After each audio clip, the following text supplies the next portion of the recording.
Nako po, mainit na balita mga kaidol. Sinong nakakilala ni Kerwin Espinosa mga kaidol, na dating ikinulong ni Digong mga kaidol, no?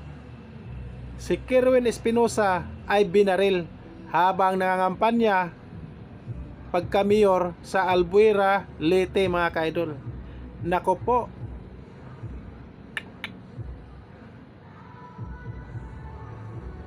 ang masaklap mga kaidol, hindi pa nahuli yung nagbaril mga kaidol. At sana lang mahuli ang nagbaril ni Kerwin Espinosa para kumanta agad. At dapat lang pakantahin agad dyan kung sinong nasa likod at kung sinong nag-utos na barilin si Kerwin Espinosa mga kaidol, no?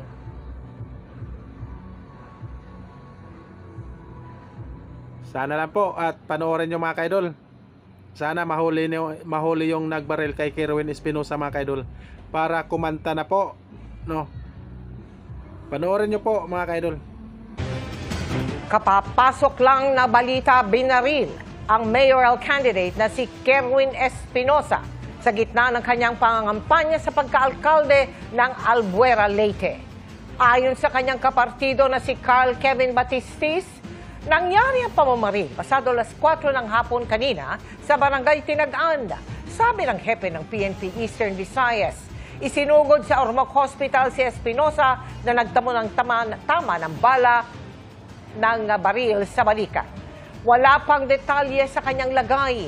Hindi pa rin tukoy ang pagkakakilanlan ng gunman. Yan po si Kerwin Espinosa mga kaidol.